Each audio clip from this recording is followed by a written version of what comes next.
Welcome to Aquarian Anarchy, everybody. You know the deal. I'm Chad. You see Marcus and Nico. We are thrilled to have our special guest here tonight. I don't want to mess this up, so I'm just going to go ahead and read what I wrote in the description because I don't know how else to introduce this amazing guest that we have tonight. We talk a lot about building alliances in the fight for freedom on this show, but we would be hard-pressed to find a more valuable and influential ally than Sonnie Johnson. She's a firebrand, she's a teacher, she's a problem solver, and she's one of the most fearless and compassionate leaders in the fight for freedom.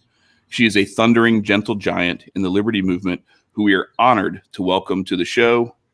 And with that, Sonnie Johnson, welcome, and thank you very much for joining us. Oh, shoot, I still got you muted. I'm sorry. Hang on. All right. Let's try that again. Well, thank you so much for having me. Let me steal it from you. What's up? What's up? What's up? Nice to have you. Thanks.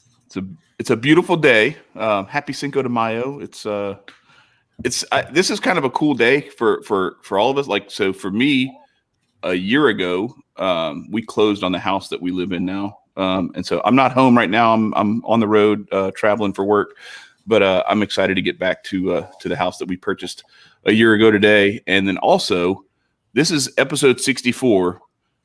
The first time I joined Marcus on this show was episode 14. So we have now done 50 episodes together. And Nico, it's not going to be long before your 50 episodes are up. You're a couple behind me.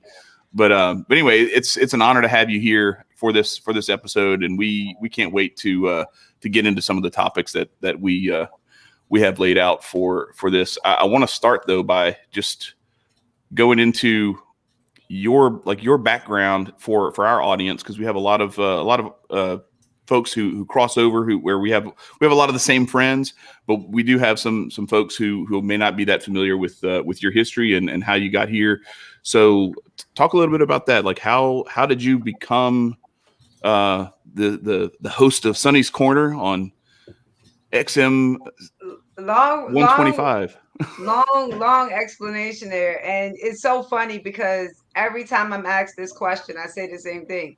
If God had not put me on this path, I would not be here. And that is the simplistic answer that I can give you, because I didn't want any of this. Like if I would have been able to choose the path for myself, I would not be here arguing with Democrats and Republicans. I can promise you that. But I did get to a point where I was like, I can't do this by myself. God, take over.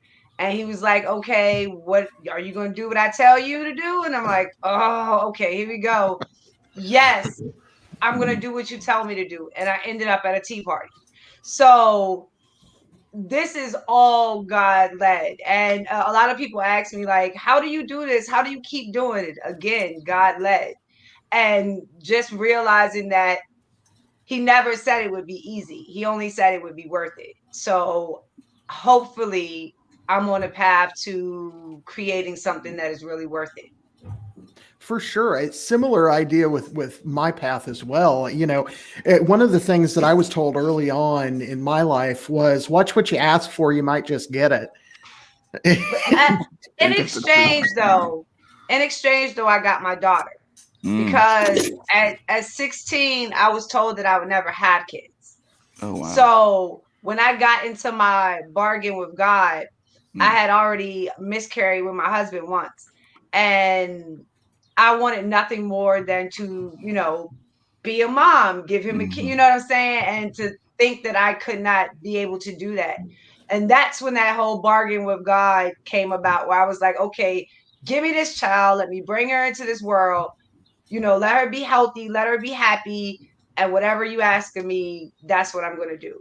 So cost benefit analysis, I won big time. I hit the mother lode, the prize, the gold at the end of the rainbow, and I would not do a single thing differently.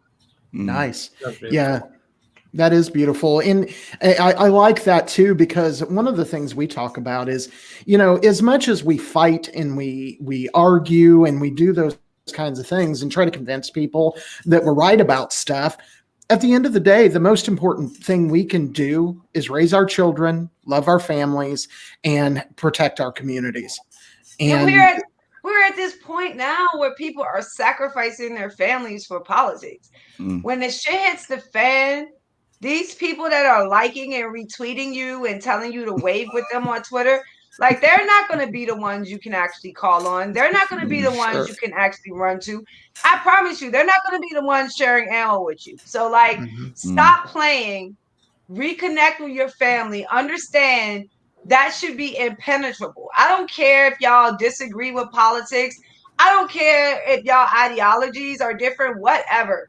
We have this thing in our family where we will yell and we will scream and piss each other off and then come back next week and do it again. And that's how I try to do Sonnie's Corner. Of course, we're going to argue. You don't get where I'm coming from. I don't understand your ignorance. So we're going to have some disagreements. But can we come back and do it again? And as long as we're able to do that, then we build those kind of relationships that can't be broken with stereotypes and talking points. Have you ever like convinced or gotten one of your family members to like truly see your point, but they were on the opposite side of the fence entirely? They have seen my points through my actions. So just like a lot of other people, they were judging conservatives by the mold that is presented. So they were expecting to see me morph into that. And as they started to watch and realize that I was me and I wasn't changing, the same person I am with them is the same person you're going to see me be at the White House or on a CPAC stage or wherever I am, I'm going to be Sonnie. And when they saw that, they were like, okay, and I don't have an issue with it. Now, more so, they call me like, this came up. What does it mean? And they're asking me about policy. They're asking me about issues. They're asking me about specific figures.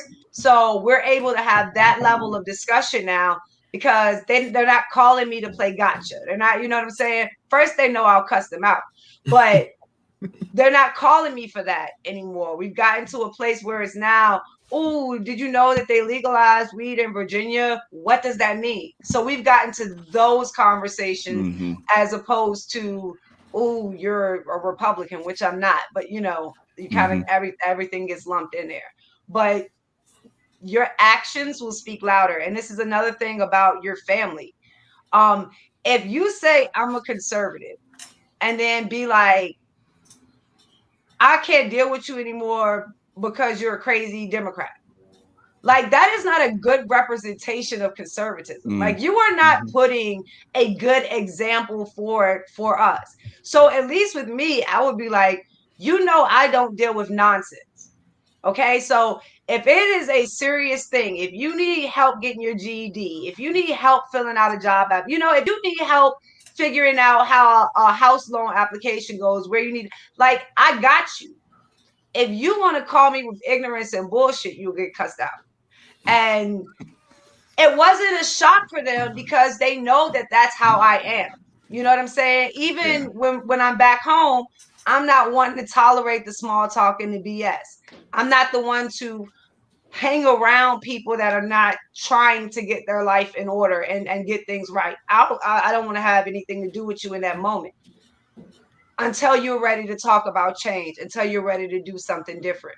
And having that attitude makes people want to come to you because you're not going to give them the pat on the head. You're not going to give them everything is going to be all right. You're going to give them the truth. And for a lot of us, we don't have that one person that will just legitimately tell us the truth, lay it all out, and be like, but this is how we can fix it. So I hope my family looks at me and sees that as a reflection. Well, I think that the way that you approach things, because you are not. There are a lot of people who, whether it's Democrat or Republican, or even in Marcus's and my circles in the libertarian movement, where there are people who will defend the indefensible for the flag, and it's like, no, not that flag. My principles first. My principles first. I will defend the flag from whatever symbolic nonsense you're trying to put on it. It is. America has always been a two-pronged fight. You have the domestic side and the foreign policy side. And we have very brave men and women that go abroad and fight for us so that we don't have to have fights. I can caveat that with us minding our own damn business, but you know what I mean? And then there's the domestic side. And that is those of us who are here that understand a situation domestically and have positioned ourselves as warriors in this fight. We are just as necessary as our soldiers that fight abroad. Those of us who understand the ideological war that is going on here, the one that is going to be fought with ideas. In this moment, especially, we are just as instrumental to America's freedom as the soldiers that go abroad and fight. So that flag is wrapped up in us just as much as it's wrapped up in them. And it's wrapped up in our principles just as much as it's wrapped up in them. And it's also wrapped up in our fight as much as it is wrapped up in theirs. And I don't want to get into a fight over the flag. The flag I was talking about was the Republican flag or the Democratic flag or the Libertarian flag. Like the party flag, not more so than I wasn't talking about the American flag. So, but the point, if you bring all of that into it, is even when you're looking at that side of the fight, it's always symbolic when you put that flag in there. You know what I'm saying? No, I know what you mean. It's not an actual fight. It's not a policy fight. It's not a historical context fight. It's nothing more than symbolism. Yeah. So if you can hold that symbolism because it is weightful, then that's wonderful. But you can't let it be surrendered without fighting the ideas trying to take it from you. And that means a lot because we can't lose that portion of symbolism that says we are not being patriotic. We are not living up to our Constitution. We are not living up to the idea of the republic or the idea of the individual. That is wrapped up in symbolism in that flag as well. So it becomes a real crucial fight for those of us who are on the battlefield of ideas to understand that even though other people are using it symbolically, it doesn't mean it's not wrapped up in the symbols that we respect. The idea that the Constitution, the Republic, the idea of the individual, the Republic, and the Constitution. So as long as we keep those things in mind, we should have no symbolic fights because we all use it as a different symbol. Okay, and that is okay too. So if we can realize that and stop the symbolic fights, then we're going to get a lot closer to having productive conversations. No, for sure. And I want to real quick kind of dig into what you were talking about being the warriors here at home.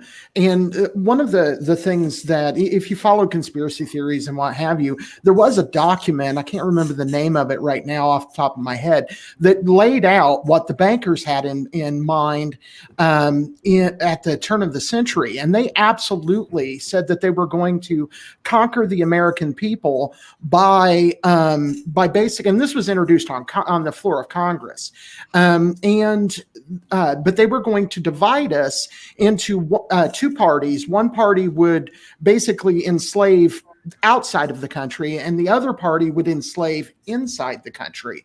And we've absolutely seen that. So what I'm saying is, our enemy, which to be clear, our enemy isn't Democrats or Republicans. Our enemy is tyranny, and our enemies know that this is a two-front war, and it is a war because we're talking about a territorial monopoly of violence that is trying to overcome the American people. And what I want to offer to you is, many people want to separate. I'm not a conservative. I get called one all the time. I'm not a liberal. I get called one all the time. I'm an anarchist. But what I want to offer to you, use us, use anarchists as a way to say, okay, I'm just Marcus wants you asking- to use this to scare people. Right.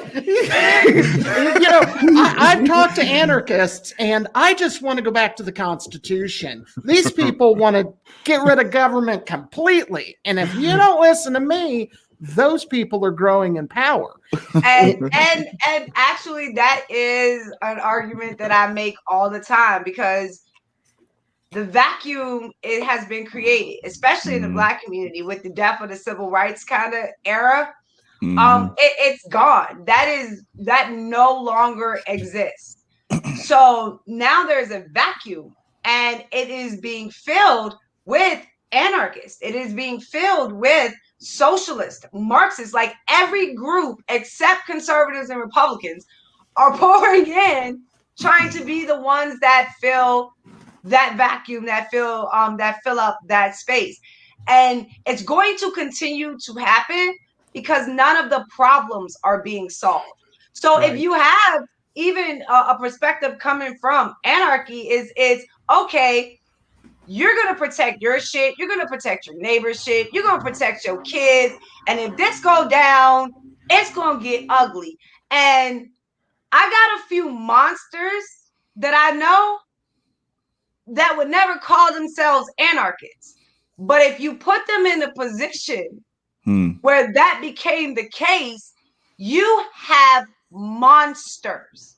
Like, at this moment, they are somewhat restricted by law, and being smart enough to understand what happens to them and consequences if they continue to break those laws. Remove those laws, and you're going to have monsters on your hands. And I'm not even saying that's necessarily a bad thing because of how far we have pushed, but I would much rather get to a place of a renaissance peacefully, as opposed to meeting that face where the monsters are let loose. I think Maj Toure has the best kind of representation of this. He's like, I'm ready for violence. I'm very, very ready to be very, very, very violent. You are not. So I suggest you do something to change the trajectory of this, because you are not prepared to meet what I am capable of. And I think I would say that for a lot of America that does not understand the underbelly that actually exists in this country. It is full of monsters. And if you do not give them an ideological choice that lets them choose freedom over basic human nature, what you saw over the summer is going to be nothing compared to what our future holds. I want to back up, because I do think that you and I have a little bit of a difference when it comes to the definition of anarchy. I'm not talking about Antifa. I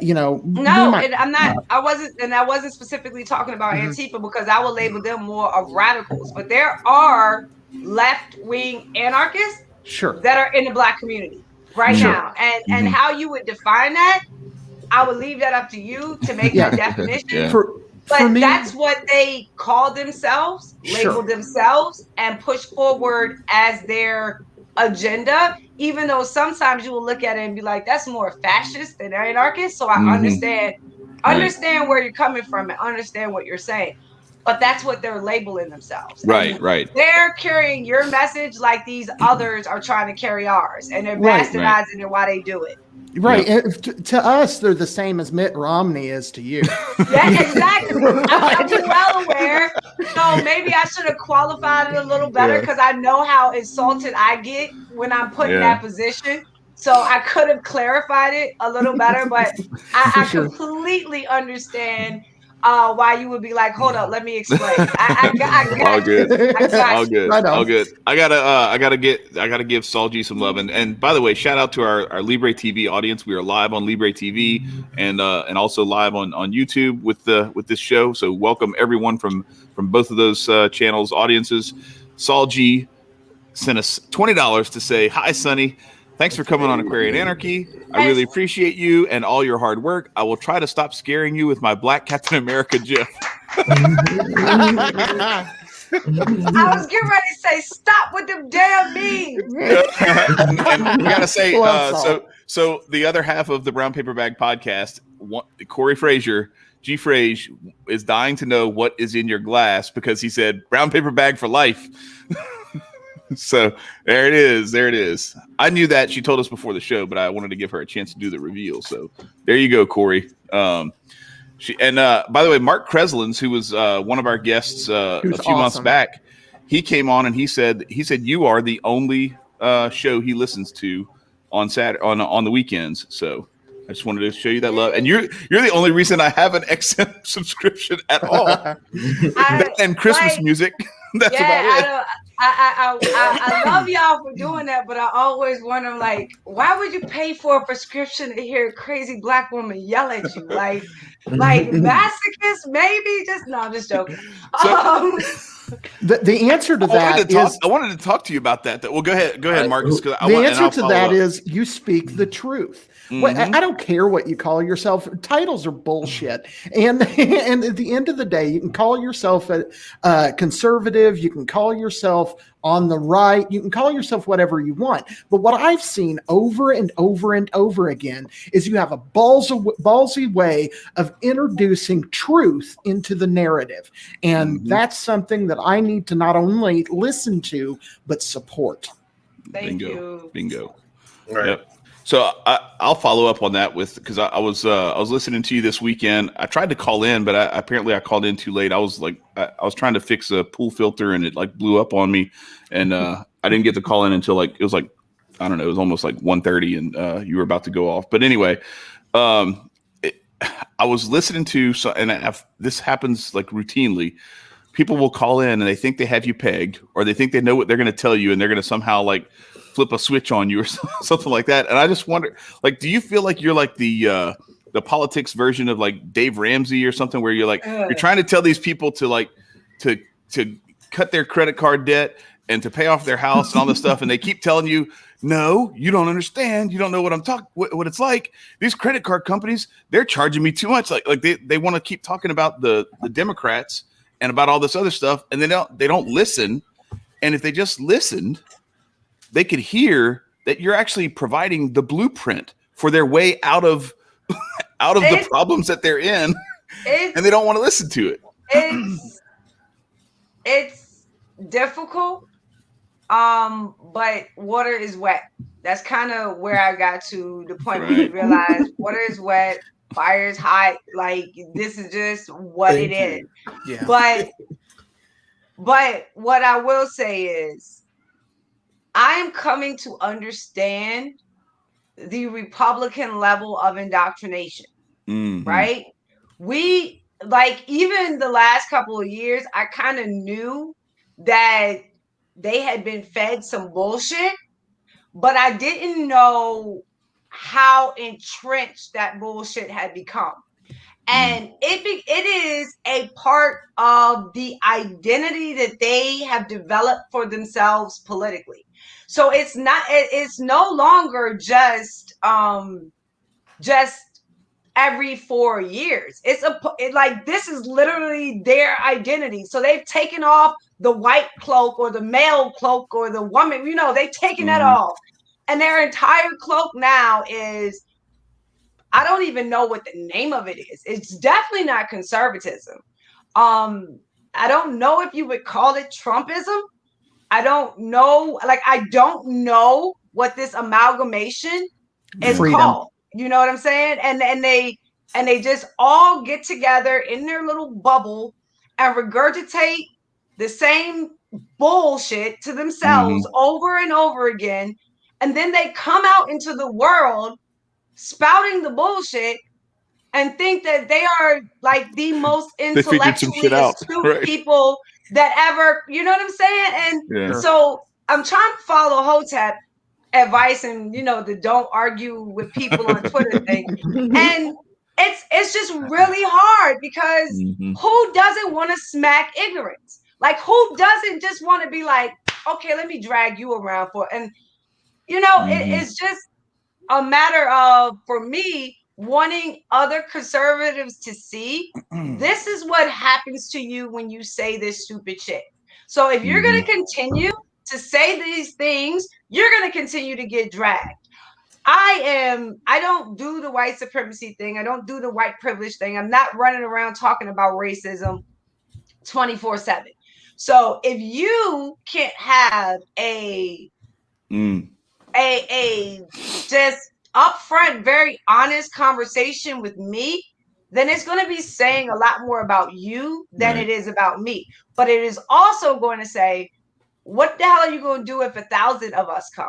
Because I promise you, you're going to get 1,000 of me, not 1,000 of Candace Owens. So what the hell are you going to do when 1,000 of us are here if you can't handle little old me?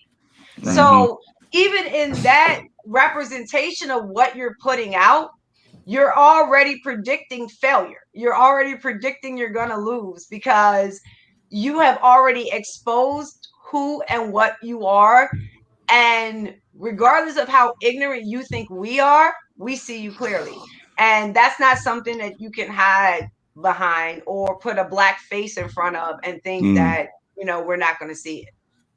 Yeah, I think that one of the things that I want to put up here is Mark Kreslins, who again was one of our alumni from Aquarian Anarchy, as was Donnie Smith, who's also, there are several people in the chat that have been on the show, to be honest. But but Mark worked for the GOP, and he faced some of the nonsense that you talk about, and I have to, again, I'm coming from a perspective where I've screw all those parties, including the Libertarian Party. I don't want anything to do with any of them because I don't think that that's going to free us. I think that, and we'll get into your solutions here in a moment, but I'm afraid because I do see you as a massive voice for freedom. I see the Republican Party, they do try to reach out to you, and that's great, but they also seem to be using you. And they don't try to reach out to me. They don't know. They don't know. No, they don't reach out to me. They try like hell to not reach out to her. They try, they do not try to reach out to me. I have been blacklisted, very aware of it. I purposely burned bridges, so I'm not gonna cry about it. But yeah, I have been. So like, again, when you're walking with God, they can try, but as you've been seeing, they tried to shut me the fuck up, and bam, I showed up, you know what I'm saying, at the White House. They tried to shut me up, and bam, I showed up at CPAC. They tried to shut me up. Bam, I'm back on Fox. So it isn't working anymore. Their ability to shut down debate and conversation, it isn't working anymore. And there are a lot of white conservatives and Republicans who are ready for this nonsense to be over. They are ready for something different.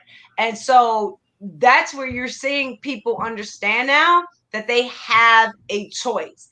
And for, like I said, about understanding the Republican indoctrination, that indoctrination was put into place because there wasn't choices. They were only presented one option of what it looks like to be a Black Republican, and basically, you know the model of it, and you had to be. But it's like, to even say as her, it takes away from the overall severity of what they do, because it's not. Before her, it was Stacey Dash, and before I could keep going. Like, it is not about a specific person. It is about the prototype. It is about the model. It is about what they deem to be acceptable and what is unacceptable. And that is more important than any one particular person, And so I think that they're coming to the point where everything it rotates. Everything just plays in a cycle. And we've been able to kind of stop their cycles. So every time their cycle starts, we're like, oh, hell no. So you see a large contingent of us now. It's not me alone anymore, where it used to be me alone. Okay. So like, having you guys and having the Hoteps and having the conscious concern, like having all of us, it's making it impossible for them to pretend that we do not exist. And at the same time, we are having conversations that Black Americans are looking at like, wait a minute, I could deal with that. Like if that's what was being offered, that would be something that I would be able to tolerate. I could check on that. So not only am I building a white conservative audience, I'm also drawing Blacks to actually listen to what I'm saying. I'm not trying to convince them to vote for Republicans because I don't like Republicans, but I am trying to tell them that when we chose conservatism as our answer, when we chose capitalism as our answer, we did not choose wrong. Now it is about making sure we get our answer put into policy and make sure that we are able to use that policy to protect our answer, which means to protect our capitalism, to protect our freedom, to protect our growth, to protect our entrepreneurship. We are using those things as a defense against what we build. And I think that that's what the people who built Black Wall Street, that's what they neglected to do. They never got the political power in place to actually protect what they built. And that's why I think, yes, go out and build, go out and grow, go out and acquire. You do all those things. I want to make sure you have a government that is not going to come in and try to take it all away once you do. So you have to have some kind of policy in place that protects the wealth that you are building, or it never becomes generational legacy wealth. Sure, and one of the things that I think you change particularly, but Hotep Jesus, the Hotep movement, and several other people do as well. One of the things that has happened in the past with the Republican Party is when you had a Black voice, they were Black in skin only. They were every other way they were white, and they had white culture. I don't like saying that because it's not true. All of us don't grow up the same way. So some Black people just don't have a hood upbringing. They don't have a connection to Black America, that section of Black America, because there's also middle-class Black Americans. You know what I'm saying? And there's nothing wrong with that. There's nothing wrong with the military brats that think differently. There's nothing wrong with that. But my problem is, what the hell is wrong with us hoods? What is wrong with us that came from the hood and got ourselves out? Why are we the ones that become the problem when we can willingly accept everybody else? And you can see this when they did the whole Carlton Will thing. Carlton Will thing. Like you're pitting us against each other. No, Carlton and Will loved each other. I love my Carlton. My Carlton is Jeff. I love my Carlton. Like, it's not a matter of saying. Yeah, they took it like it was an insult or something. To split us up, and one of us is good and one of us is not. Right. The problem is the prototype is accepted and we are not. Right. And we can't bring the debate to the prototype because you think you're going to protect it. And that's where the problem comes in. So it would be the equivalent of saying that, yeah, Uncle Phil had Carlton, but when they asked, could Will come? He said, no, I can't have that in my house. That's what Republicans do to us. So it's not a matter of pitting Will and Carlton against each other. It's a matter of Uncle Phil saying, come in. We welcome you. You're a part of our family now. Everything that we give to Carlton, we're going to now give to you. And I'm going to kick your ass when necessary. I'm going to build you up when necessary. I'm going to give to you the same that I give Carlton. That's the situation, as opposed to the pitting us against each other. So I have no problem with the people that don't have a connection to the Black community and openly admit they don't have a connection to the Black community. My problem comes with the people who don't have a connection to the Black community but think they Harriet Tubman. That's when I start to have a problem. So, like, all my articulate, middle class, upper middle class Black people, you cool with me? I ain't got no problem with you. Right. But if you think that you are the prototype and that somehow makes you superior to people like me, then I got to bring you down a peg or two and let you understand. Right. I wasn't actually talking about like the class kind of stuff. It was people that, like, for instance, there are the over incarceration of Black people in this country. There were conservatives and Black conservatives that did not touch that, wouldn't touch it with a 10-foot pole. But yet you will challenge when the police overstep their bounds. You will challenge when things like that happen. And the Republican Party in the past wouldn't allow it, wouldn't let those voices be heard in the Black community. And these are the issues that Black people care about. Right. It would break their indoctrination. Like they spent decades building the indoctrination wall, right? So if you let an outside species in beyond the wall, you're going to fuck up everything you built. And that's what their problem is. So when I first started, I was kind of the same way. Well, I wasn't the same way. I was a conservative before I even started. So when I started my blog, I was talking about hip hop and how we could take the lessons from that and learn to apply it to our community to make our communities better overall. So it wasn't about politics. It wasn't Democrat or Republican or any of that. But when Republicans start talking to you, they make you believe that it's a meritocracy, so they make you believe if you have the best idea, your idea is going to win.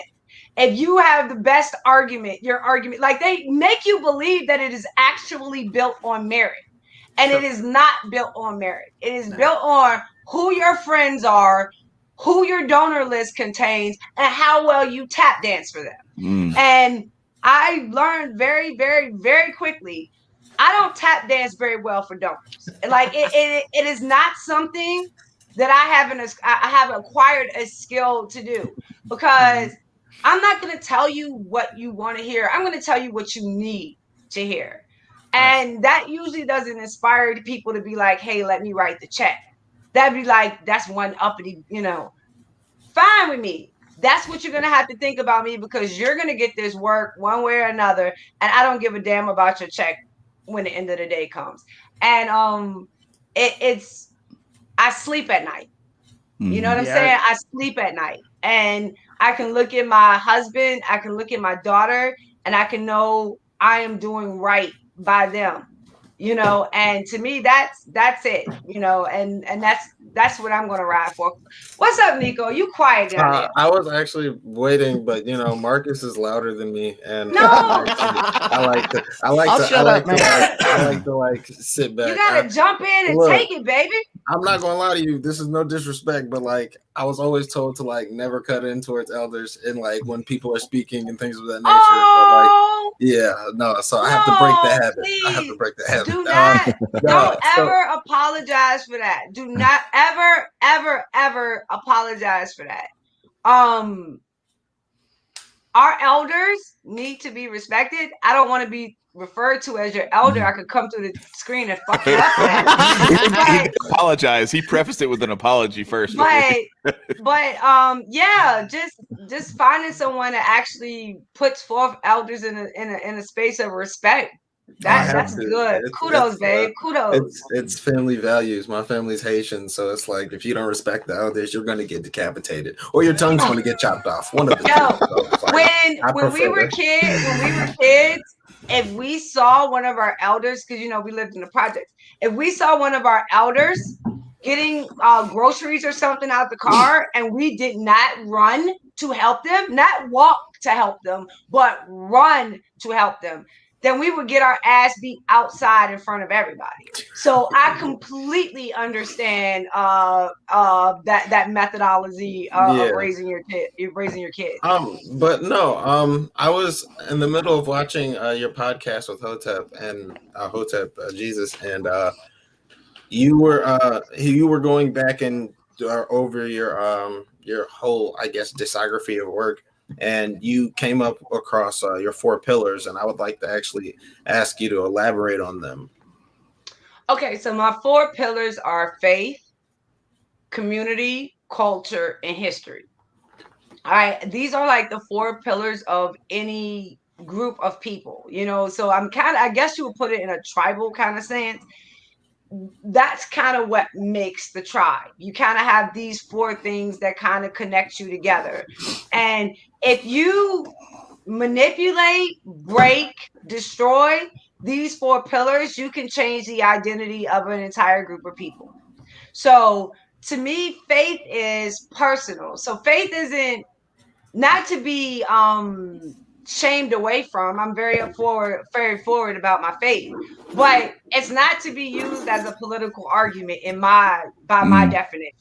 It is meant for you personally, right? So you're gonna pray for wisdom and discernment. Then you are going to go and fight. You're not going to be like, well, God's, no, you pray for the wisdom and discernment to make the proper arguments when you get in this debate. Now make the proper damn arguments and realize that God got your back. He's going to take your tongue. He's going to make sure everything is cool. And for me, like, I forget most of the shit that I say, and I could watch a video after. And to me, that's just telling me God had my tongue, because I don't regret anything I said. I don't want to change anything I said. I just don't remember when I said it. And so at that moment, I just feel like, okay, this was the moment God said, I told you to do this. So every time you step out, I'm going to put my hands on you and I'm going to take your tongue. To me, that is faith, you know? And so people have to individually walk in that faith. And too many people don't. They just spout the Bible verses, and that's why it looks like Christianity is hypocrisy at this present moment, because people are not praying for the wisdom and discernment. They're just like, God, come and strike my political enemies. Like that is a, like that's a plausible prayer, The second is your community. So after you take care of your personal, after you make sure your house is taken care of, and that kind of falls under faith for me, you make sure your house is taken care of, your marriage is taken care of, your parentals are taken care of. Then you go out into your community. That's the people around you, your extended family, kind of that area. And you figure out what you can do to help make that kind of better. And then it's the culture. It's the things that make you laugh, the things that make you smile, the things that break you together, when you break bread with your people. And that gives you the ability to look beyond faults and actually see good in people that you might not otherwise see. And then the historical context wraps it all up and brings it all together, because it gives you a retrospect that what you're going through, you're not the first to go through it. And here are the mistakes that these people made. Here's what they did wrong. Here's what they missed. Now you can try it again, but you can fill in these gaps. And I think when you have all those things together coherently, you have an ideology that's kind of steadfast and unbreakable, because it's not based in politics. It's based in every aspect of a person's life. So it's not a political ideology that is leading you. It is a life ideology that is leading you. And that is a lot harder to defend, but it is also more worthy of a more extravagant fight. You know what I'm saying? You're going to put more into it, because you know what you are protecting, and it means something. It stands for something. It has significance for you and your family going forward. So you will fight for it. And I think what we have now is a lot of people that want other people to fight for them, instead of figuring out how to pick up their own damn sword and shield and fight for themselves. So when you have your pillars in check, you fight for yourself. And what do they say in the army? It's not that we're fighting the people across from us, is we're fighting to defend the people behind us. That's the kind of mentality you start to present yourself with. And I think if more of us had that leading forward, we'd be in a much better place, as opposed to going back and pointing fingers to see who we can blame. Love it. Those are very similar to the ideas that we propose too. And one of the things that I would add to that is, when you have that sure foundation that you're talking about, you guard against the attacks that are certainly coming. Marxists absolutely go after those 4 pillars that you just talked about almost by name. One of the things that statists in general, but Marxists particularly, like to do is they go after faith. They want to remove the faith from people. They want people to be, and there's some argument about Marx himself, but I'm talking about, communism and socialism in practice. They have not tried to get rid of it. They merged with it. So now right, they make a state religion. You Infiltration. You have black liberation theology, where they actually take Marxism and mix it with the tenets of the Bible. So that's where you can get Jesse Jackson coming up and saying, if you're a good Christian, you want food stamps. Like, God never told you to go tell government to give people food stamps. Right. God told you to feed the poor. Mm-hmm. Right. And you don't want to feed the poor. You want to go and make government feed the poor so you don't have to do it. That's not Christianity. Nope. You know what I'm saying? That is black liberation theology, or, whatever other identity they put that in. It still boils down kind of to the same concept, that the personal sacrifice that is required from you by Jesus Christ somehow can be manifested through government. And that's just the bastardization of Christianity. Absolutely. But my point actually was, it gives us an opportunity, recognizing, because I think both offensively and defensively, those pillars that you talked about are absolutely what Rothbard would have called ethics and practice. Yeah. They are moving us forward, but they're also defensive, because if you know your enemy, Sun Tzu said that if you know yourself, then I'm going to mess up the quote. So basically he said, if you know yourself and you know your enemy, you can never lose a battle.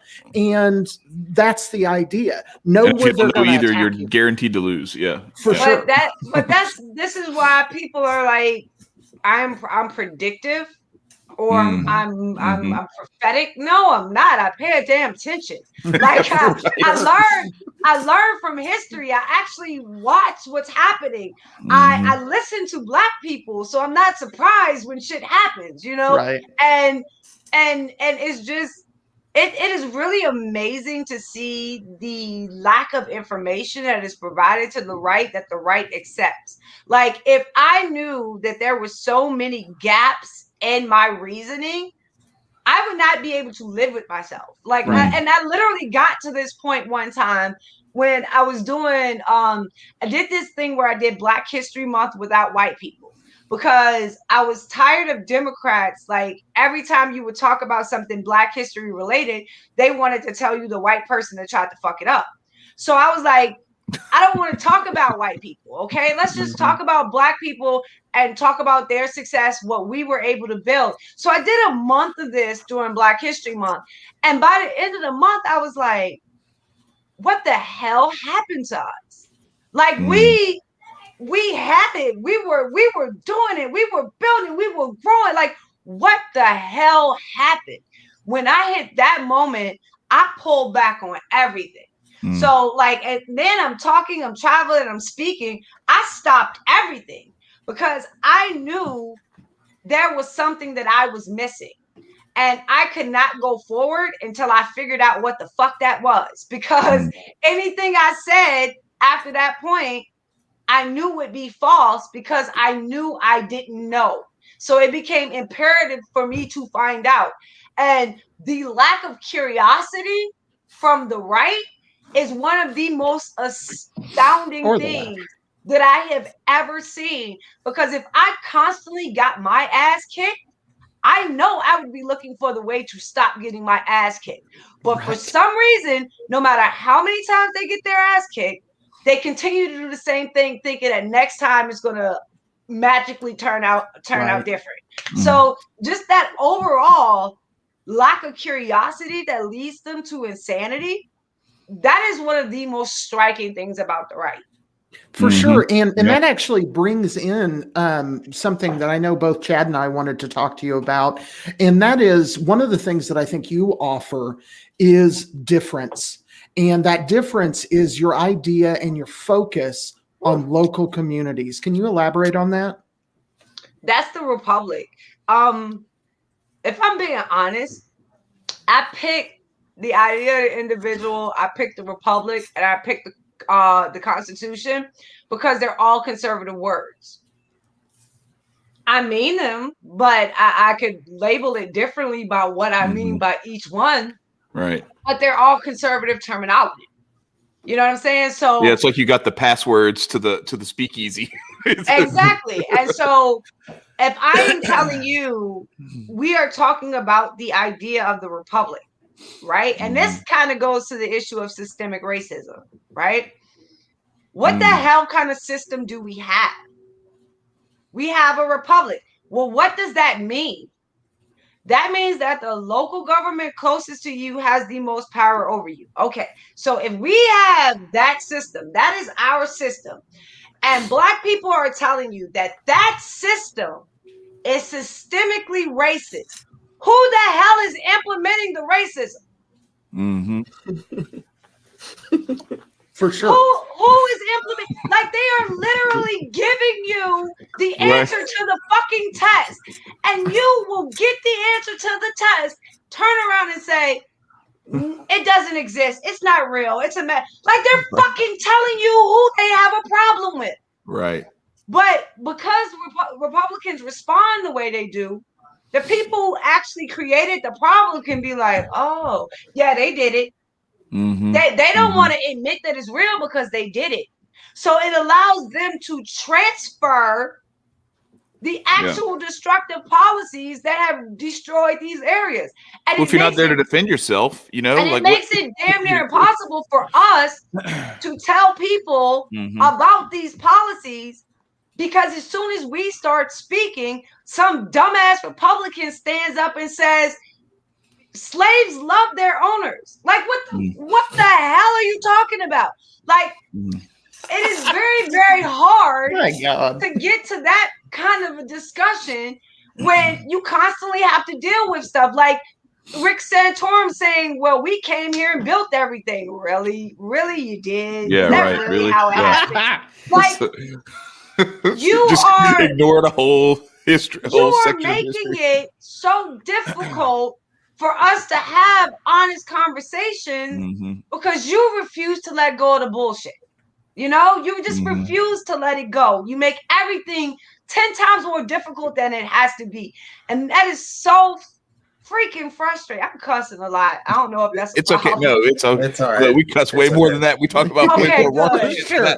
So don't just worry about it. The state. I'll make you feel right at home. We fucking talk like that all the time, Sonny. So don't worry about it. Sonny, Just question. making sure. Yeah, I feel go ahead, comfortable. Nico. When It's you good. said that, and I actually want to recap on two questions. The first one was when we were talking about symbols and symbols of the flag. How can we basically eradicate the idea of we needing a symbol and just understanding the values behind it? And two, human nature, you'll never get rid of symbolism. I'm sorry. Go ahead. Yeah. And then oh, please don't tell me I forgot. Two being oh yeah, nah, I forgot. I did it. I talk too much. No, you good. No, it's okay. You so good. You so good. Nico will remember it. He'll remember it again. Somewhere. He'll I'll find it somewhere. Yeah. Just raise your hand if you think of it, Nico, and we'll I'll give you all this. Don't let him off. in. We go build that shit up today. You go cut Okay. in. Yeah, you got to just You jump gonna cut in. in, Get your Nico. spot, I gotta man. cut in. Yeah. You gonna cut in, Nico. We go I build got you. that Hop shit in. up today. Yeah, Yes. Absolutely. Yes. I got you. Look, I would love if Nico started like Just cutting pushing in. his weight around a little bit. Yeah. Yeah. For sure. With it. I'm a bad influence, Nico. Don't listen Nah, to me. I'll take it. You remind me of like a black mama. Oh, number 2. Yeah, I remember it now. So with you saying that God, you like had a bargain with God, how did that necessarily go? I want to actually kind of take this to like the spiritual, because this is where I can really talk. I don't know shit about. I know stuff about politics, but that's those two. Like I'm just here for like the overall conversation and the understanding. But when you say you had a bargain, like how did that necessarily go? You said you asked, but like could you elaborate a little bit more? Okay, so do not do the sad story thing on me after I say this, okay? So the day I found out I was pregnant, my husband had brought me a pregnancy test. I waited till so I knew he was on his way home, and I took the test. And I was supposed to wait for him to come home so we could look at it together, but I couldn't. So I rushed and I go to see it. So I'm like, oh God, I know. And I'm like really excited about it. So I left the test in the bathroom and I went to the living room, and my husband came in, and he has his routine. He goes and takes his clothes off and goes to the bathroom. So I was like, he's going to see it as soon as he goes in. So he goes to do his routine. As he walks by me, my phone rings, and I got a call that said my mother had a brain aneurysm and she was in the hospital. Wow. And I needed to get down there quickly to see her. So my husband comes out of the bathroom. Mind you, I'm not supposed to be able to get pregnant, so it's a big deal that I'm even, pregnant in the first place. He comes out of the bathroom and he's super excited about us having the opportunity to have a child. And I have to look at him and say, my mom just had a brain aneurysm. We need to go. So it kind of it stole that moment from us. And we got in the car, we went down, we saw my mom. She, tubes everywhere, she couldn't talk. And I was like, I'm pregnant. You gotta get better. You gotta be okay. I'm gonna have a baby, and you gotta be here. Like, you know what I'm saying? So she was able to raise her hand and put her hand on my stomach, so I knew she understood what I was telling her. And I kind of broke down at that moment. So my family was like, go home, go home, go home. You can't stay here. And I was like, what the hell you mean I can't stay here? And they were so concerned about me and the baby that they were like, this is too stressful. If you stay here, something's going to happen. So you need to go home. Your mom will want you to go home. All of us want you to go home. So I went home and my mom passed. So that's where the bargaining came. You know what I'm saying? Like that's where that's that moment where you're like, oh, no. You can't take this baby away from me. You cannot take my mom, my angel, my everything, and then take this baby away from me. Like, it cannot happen that way. And thank God I had my husband, and thank God he was just my rock, and he just was there with me through it. And I wasn't able to properly mourn my mother until I had my daughter. Because it was like, okay, now I had her. She's here. She's healthy. She's got 10 fingers, 10 toes. Woo-hoo. My mom's never going to meet her. My mom's never going to see her. Yeah. And that was like, that sucked the life out of me. And I told myself, I said, I'm never going to try to give my daughter so much that I forget to give her what my mother gave me.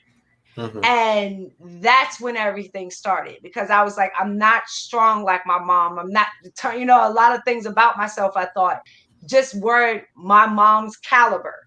And I had to get myself to that caliber. And I was like, I can't do that by myself. God help me. And that was the bargain. That, and please don't let me kill this baby, because I was like, I kill houseplants. So I was petrified that my daughter was not going to make it. And I'm not even lying to you. I was petrified. So just let the baby be okay. And you know what I'm saying? And let me be the mom you would have me to be for this gift that you put on this earth.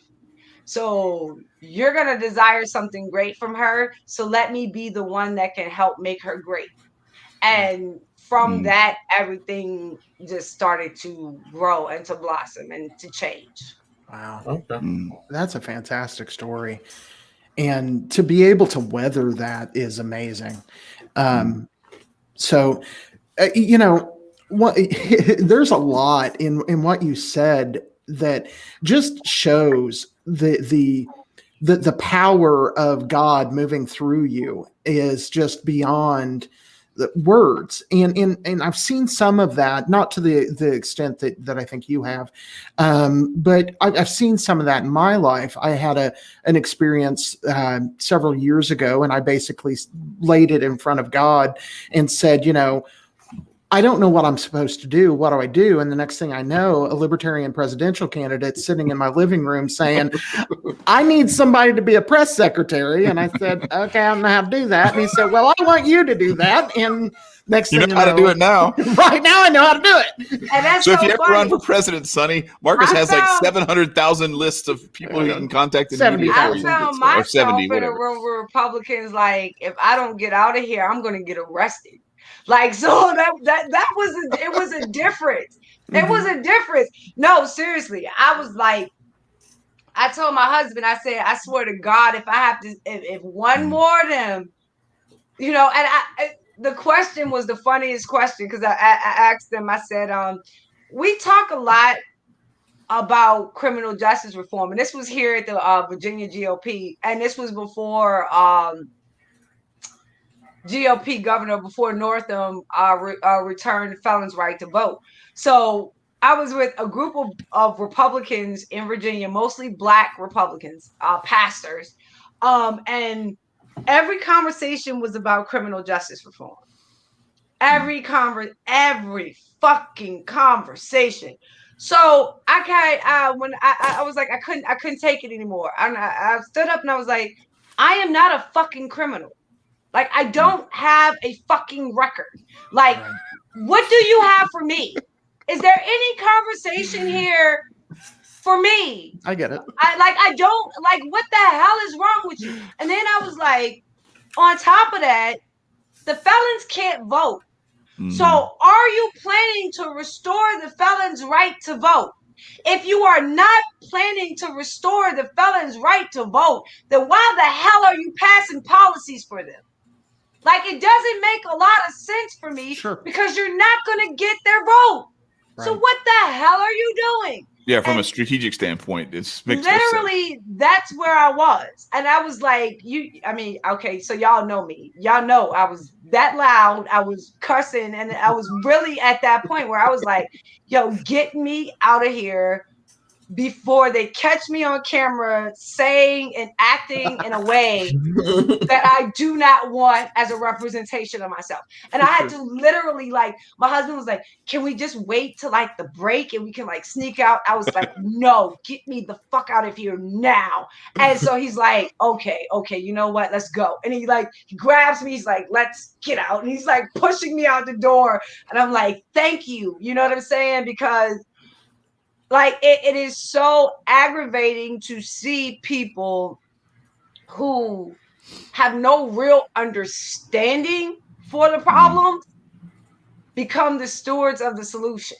And it's one of the most frustrating things you can imagine, especially when you can easily see how little forethought they have put in to what they're offering up as a solution. It is utterly ridiculous.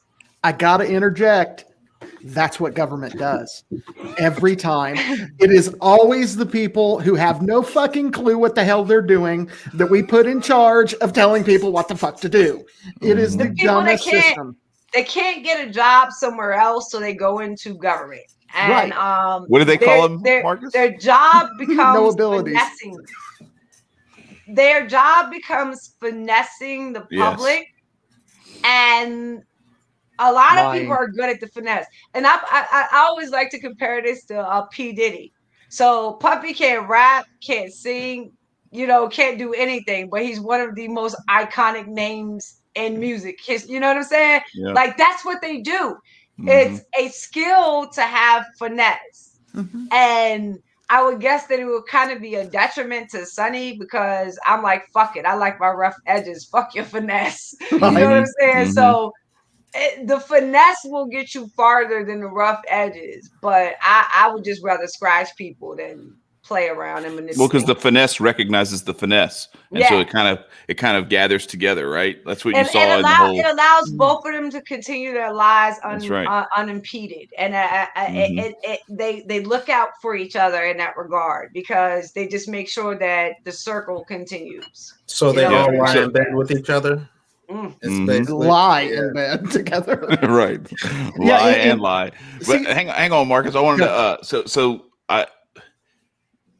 to piggyback with what Marcus was asking about the local level and stuff. I actually kind of wanted to go like sort of specifically through from our perspectives, because you have a greater deal of experience, I think, with maybe some specifics of a plan of attack.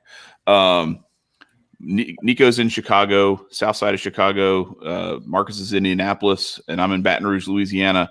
And I just kind of wanted to go through and either offer like each of us an opportunity to kind of ask you what you think the best approach would be, because I'm doing something. I'm coaching, and I'm doing stuff in with like school, my kids' school and things like that. But it's beyond that. You go outside a certain comfort zone, I guess, and sometimes it's a challenge of like, okay, so how do I actually go through the process and what's the best bang for my time, because I travel a lot and everything. So, but I wanted to start with Nico and then kind of work our way from there to pick your brain on attacking it at the local level. Come on, Nico. Oh, I'm so sorry. I blanked out. You're in Chicago. What just kind of like am I boring you, Nico? No, it's not that at all. I'm so intense. I'm like entertained with you guys that I just want to shut up and be like, oh, I'm sorry, I'm in the show. Yeah. So like, I mean, what other questions could there be besides like stopping the gun violence, the crappy policemen, all the stupid ass regulations that they have with my people out here? One of the biggest things I would say is like for conceal and carry, because in Chicago, like guns are rampant, and I think if more people had better instruction with guns and basically knowing how to carry them around, what's the best plan of attack? Because they hate guns over here. I would literally say the best road of attack is to start teaching gun safety at a young age. People think I'm crazy, and like they will literally be like, you're just going to train them to be better killers. And that's them operating off the idea that monkeys can't have guns, and the black people in Chicago are in fact monkeys that can't have guns. No, it is about understanding that it is not only a right to bear arms, it is also a responsibility. Right. So when I was younger, my dad was a very, very avid hunter, and so we had guns everywhere in the house.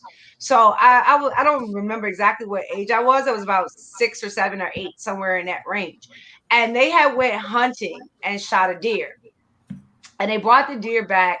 And they had, the deer strapped up and the head removed, and they was getting ready to skin it. And my father brought me over, and he says, this is what a gun does. It's permanent.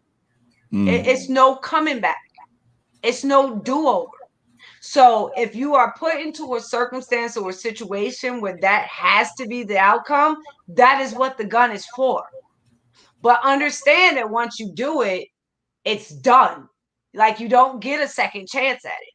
And it gave me a real perspective, not to be afraid of guns, but to understand that the power of the power of a weapon and what it actually achieved as an end goal. So after that, we got BB guns. That's what we did. I grew up halfway between the country and halfway between the ghetto. Meaning I spent most of the time, half the time with my mom in the ghetto and half the time with my father in the country.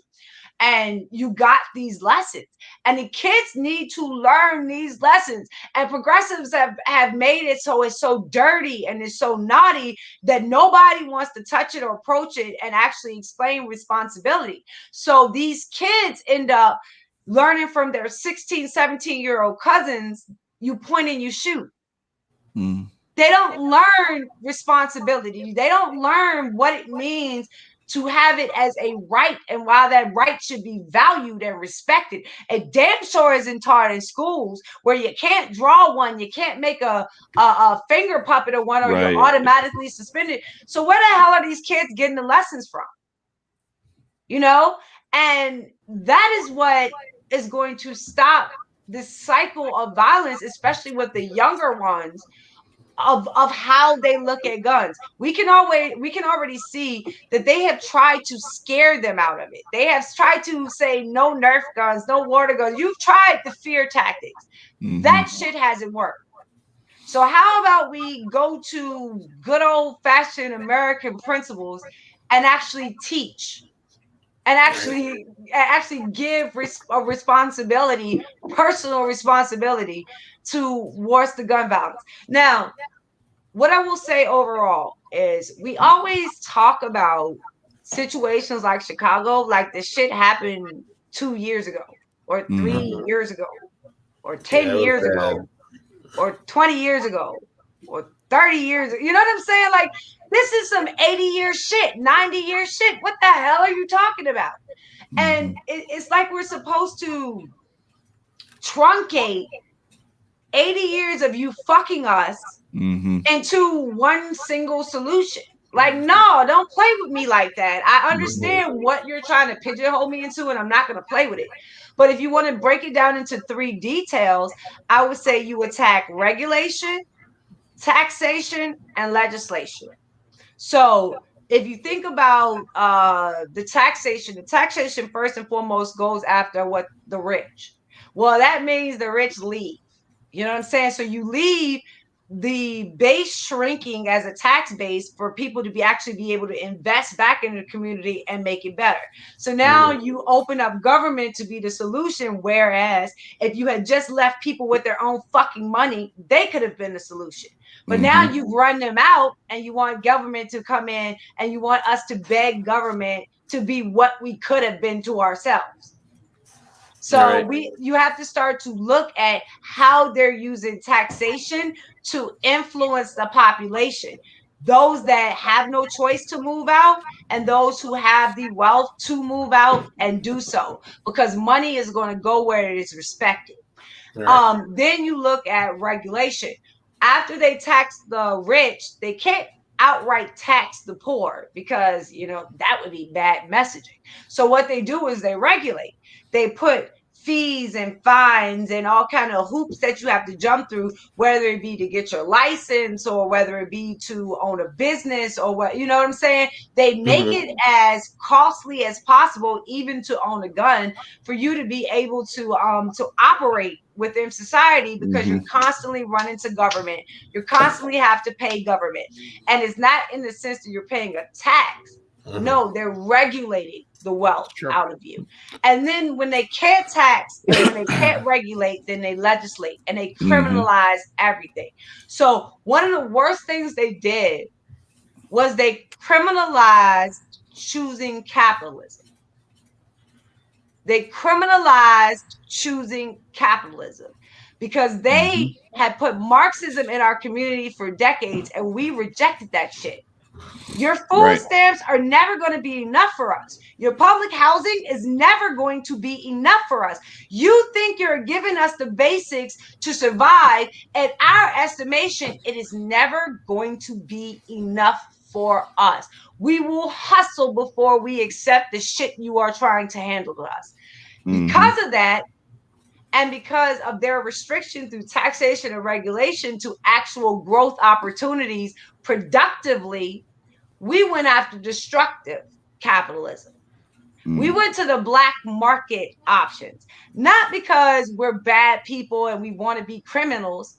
It's because every option towards good, productive capitalism had a progressive boot on it, making it 10 times harder to get to it. It's much easier to go and buy a sack and to flip it than to actually start a legitimate business because of regulation. So you started to punish and criminalize the fact that we said, we don't want your fucking Marxism. We don't want your handout. We'll go and hustle for it ourselves. and they criminalized us for that.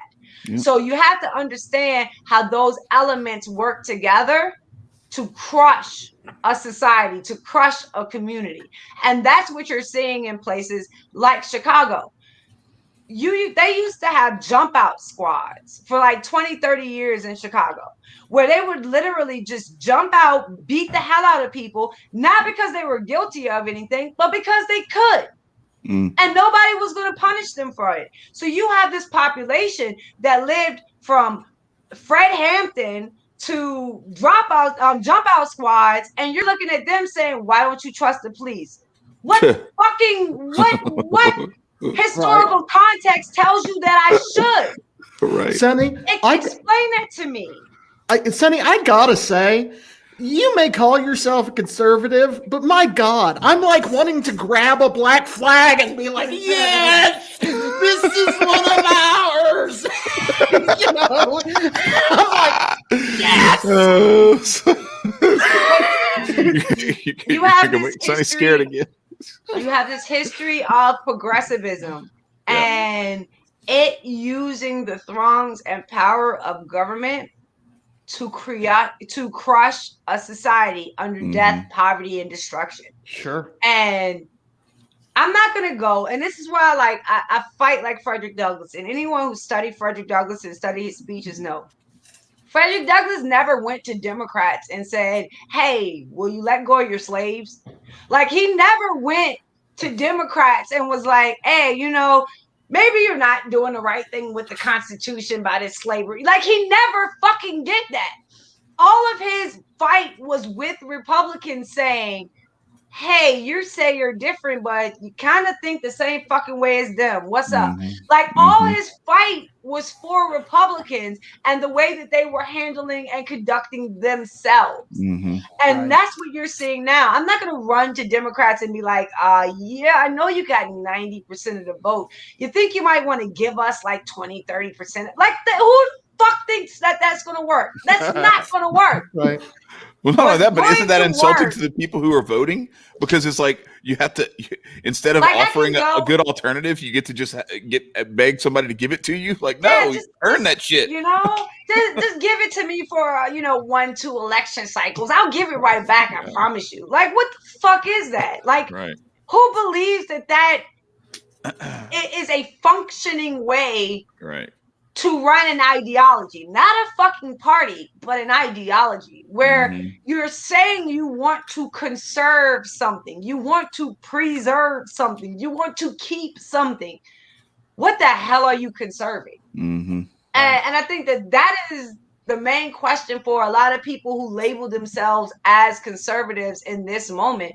What the hell are you conserving? Well, one of the things that I've said before, and I stand by this comment, that the difference between conservatives and liberals is that conservatives want to keep basically the same absolute tyranny that they currently have, and liberals want to expand that tyranny to go even farther. And See, this is the reverse of that moment you and I had earlier. Let me peep you about what conservatism means. You know what I'm saying? Let me peep you about what conservatism means. I think you just explained republicanism. Yeah, that's right. That's right. You just explained republicanism. Yep. And I would even understand how you could mix that with conservatism, like the Barry Goldwater conservatism, like that ilk of, I get you. You can lump all that together. But what you can't lump with that is the Frederick Douglass conservatism. You can't lump the Booker T. Washington conservatism. You can't lump in the Carter Woodson conservatism. You can't put in the Malcolm X conservative. None of that conservatism fits into that definition you just gave. Right. You know or Mises or Hayek. So that's where my conservatism comes from. Like those places and those idea leaders. Not like I tell people all the time, I never read a book about Ronald Reagan and changed my life. And you might feel that way. Be my guest. But I have never. So don't assume that we got to conservatism the same pathway. Mm-hmm. And also don't assume that your pathway wasn't littered with indoctrination along the way, Yeah. because Sure. I Mm-hmm. think a lot of what is labeled conservatism these days stems from what was pushed as lost cause history. And that's why you have a lot of these people that are like, the Confederate flag is our history. Really? Who told you that? And like, I want to know. My grandpappy, your grandpappy learned in school about lost cause. That's the problem. Mm-hmm. So I don't want to jump on your grandpappy, but I am going to ask you: Are you going to continue to repeat stupidity, Mm-hmm. or are you going to learn what actually happened? And that has to happen for all of us across every race, across every socioeconomic group, across Mm-hmm. every gender, across every sexuality, all of that. If we can look at American history in its totality, we can find its love, we can find its beauty, we can find its joy, and we can Sure. find why it is worthy to be protected and defended.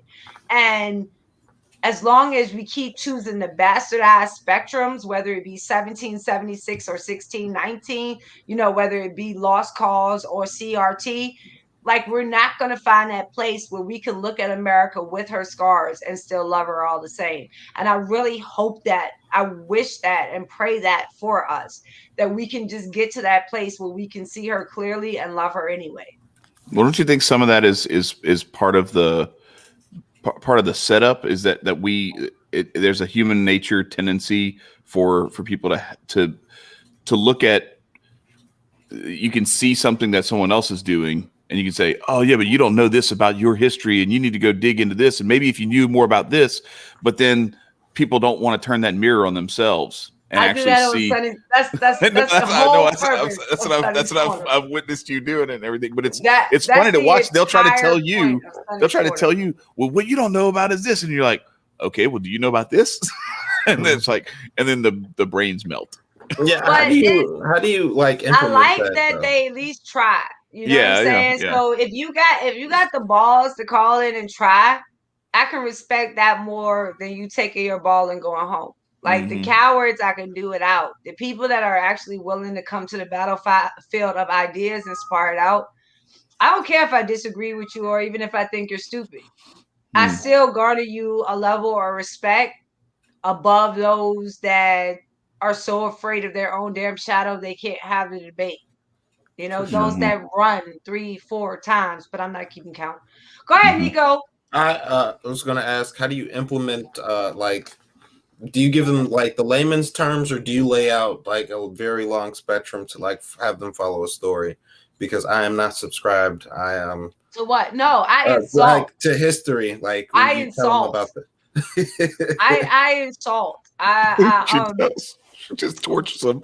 What Frederick Douglass said, and like I kind of led to this earlier. I didn't finish up on it, but what Frederick Douglass said is, we do not need convincing arguments. We need scorching irony. You need a mirror to see yourself. It's a very fine rope to walk, and the only way that you can do it successfully is if you're honest about who you are. So that means you have to accept when you make mistakes. You have to be willing to bite your tongue when everybody else is talking about the bouncing ball, but you don't have all the facts. You have to learn to shut up. Like it requires a level of temperance and patience to be able to not go with everybody else and to actually stand on principle and wait for your principle to produce itself. That has become the biggest challenge. You know what I'm saying? Because in every sexy story, there's not a principle. Sometimes it's just identity politics, stupidity, and time waste. You know what I'm saying? So just because there is a sexy story in a news cycle doesn't mean you're going to find Sonnie talking about it. Because if I can't find a principle in it, if I can't find a policy in it, if I can't find an idea in it, then what the fuck is the point? So I'm going to let the other clowns play with that. The distraction stories. Yeah. But when something comes up where I'm like, okay, submit and obey. Okay, law and order, or like something that I'm really serious about pushing policy ideologically wise, then that's when you'll see me on Twitter in rapid succession giving it. All right. Well, last one.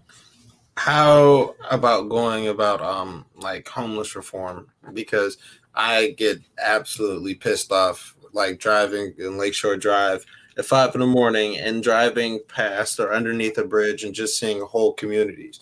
Granted, I will say some of the communities, like homeless communities underneath the bridges, are kind of better than others. There's people who come and give them haircuts for free and things of that nature, but that's not something that makes me happy in the slightest.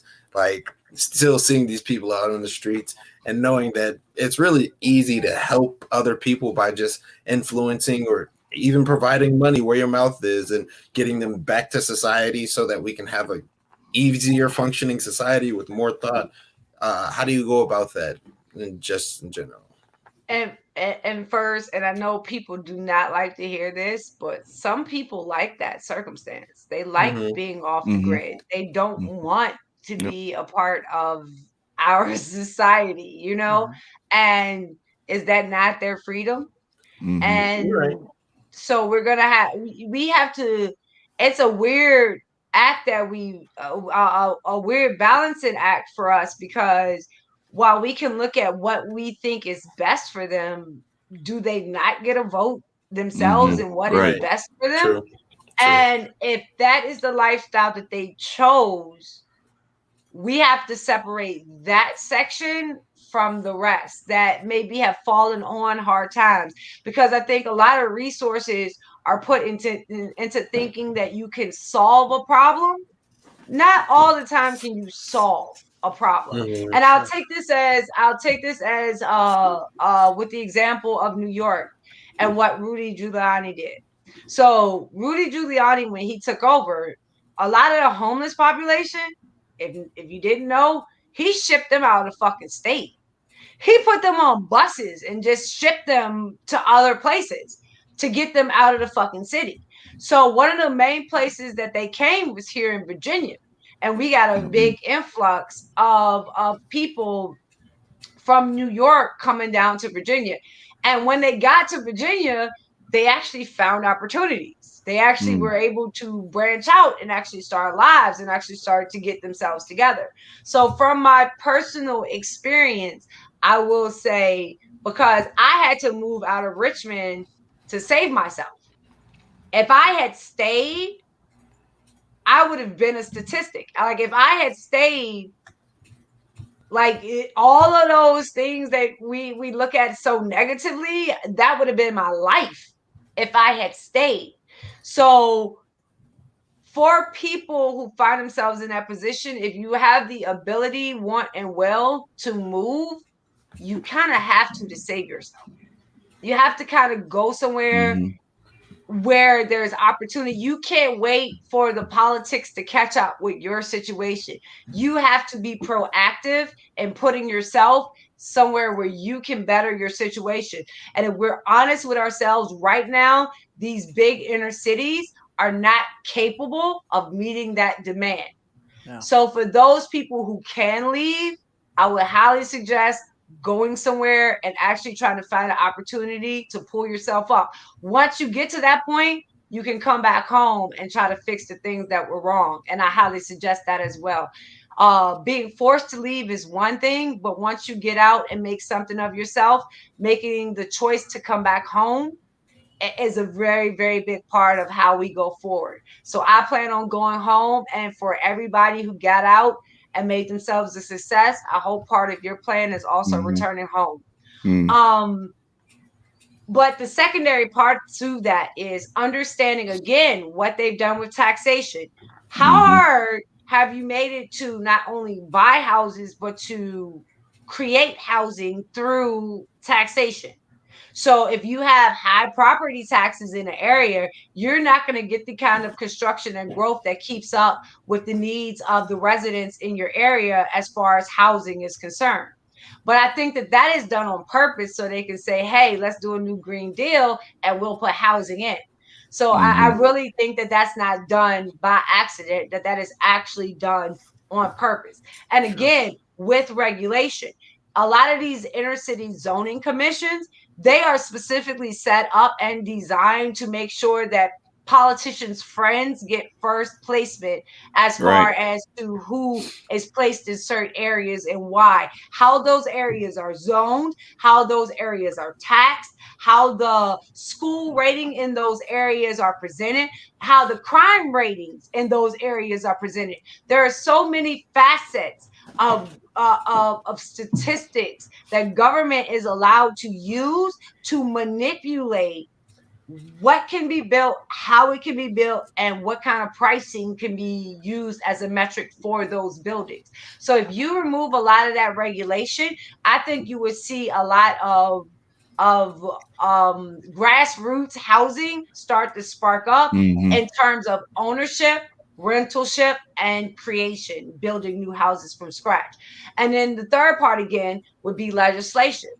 And that would go to understanding when you don't make certain restrictions in certain places, so those are the places that people flock to. And that understanding that you putting a law on the book and then choosing not to enforce that law is not compassion. Right. Either get the fucking law off the book or actually enforce it.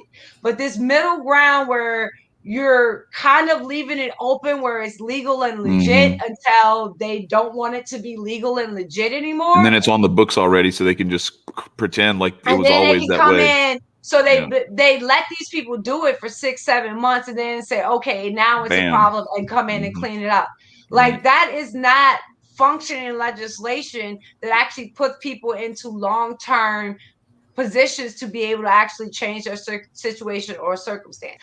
But I think a lot in America, we're going to have to realize that because as society pushes forward at such a rapid pace, there is a segment of our population that's not going to want to participate with as fast as we are moving.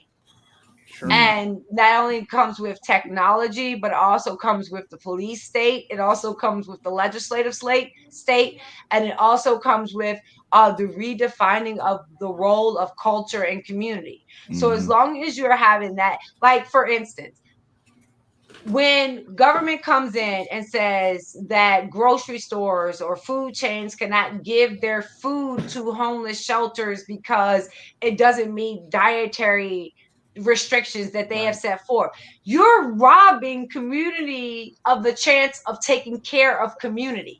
Yep. Oh, they had a case in Louisiana here. I think it was in New Orleans where you were talking earlier about hunting and bringing the deer home and everything. They had some hunters that they brought, I think it was like 1,800 pounds of deer meat to a homeless shelter. The Department of Health came in, took all the meat, cut the packages open, threw them in a dumpster, and poured bleach all over everything. So to make sure that they couldn't use it. But see, those are the stories we need to tell, because the answer that they keep telling us is that only government can solve it. But you have people, everyday regular American citizens that are looking for solutions to solve these problems. But as they come up with solutions to solve, government comes in with restrictions as to why they can't. And this is why you have these movements now that are like, let's defund the police and bring in X, Y, and Z. Well, grandmas used to do that. Aunties and uncles used to do that. But you have criminalized and punished them out of their rightful spots of reverence in our communities. And now you want to turn that over to government because you can unionize it. Like, you have robbed our communities of its elders and of that level of understanding and of respect and of knowledge, of connection of history, of understanding how we got here. You are robbing us of it, and you're calling it compassion.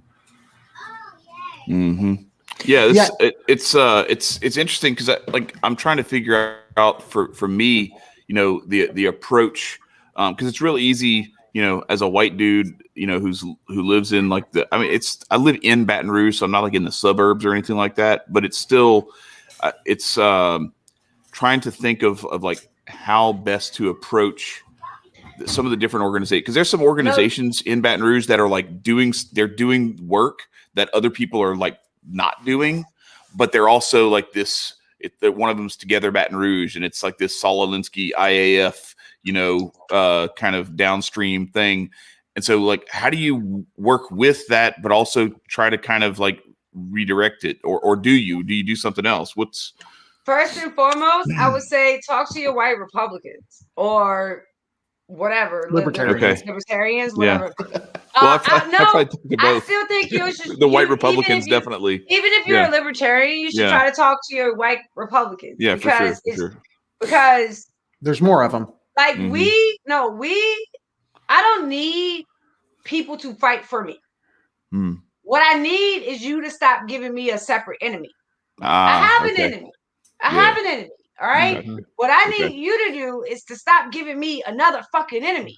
So I can't look and fight Democrats because here come Republicans ready to put a knife in my back the minute that I do.